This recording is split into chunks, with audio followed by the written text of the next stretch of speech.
لیکن چابیاں ہیں زندگی گزارنے کی.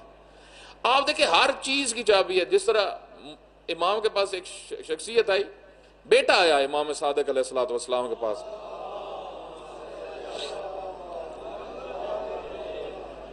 بیٹا آیا, اس نے کہا حضرت میرا رزق میں بڑی تنگی ہے اور میرے حالات ٹھیک نہیں ہے. امام نے فرمایا کہ صدقہ دو. اس نے کہا کہ میرے آگے ہی حالات ٹھیک نہیں ہے.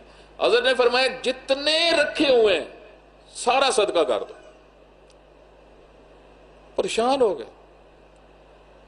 حضرت نے فرمایا یاد رکھو ہر چیز کی چابی ہے, لکل شیء مفتاح, ہر چیز کی چابی ہے. رزق کی چابی صدقہ ہے, بڑھتا ہے.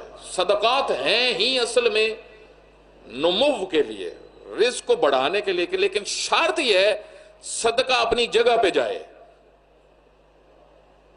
جگہ پہ جائے, اثر دکھاتا ہے, یعنی واقعاً مستحق تک جائے.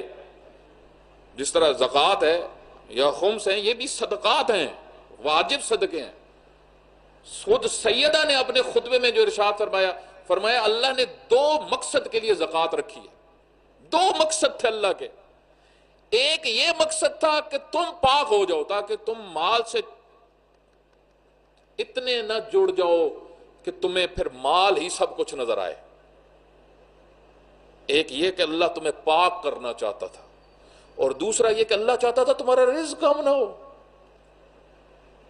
آپ دیکھیں بڑے بڑے مالدار لوگ آپ کو ملیں گے, کئی دفعہ ان کے ہاں جائیں گے, بیٹھیں گے, وہ پریشان ہوں گے, بالکل سارا کھاتا بند ہوا پڑا ہے, سسٹم بند ہوا پڑا ہے, پراپرٹیز رول رہی ہیں, لیکن کھانے کے لیے کوئی چیز نہیں ہے. یہاں سے سمجھ میں آتی ہے کہ رزق کا نمو ہونا, بڑھنا.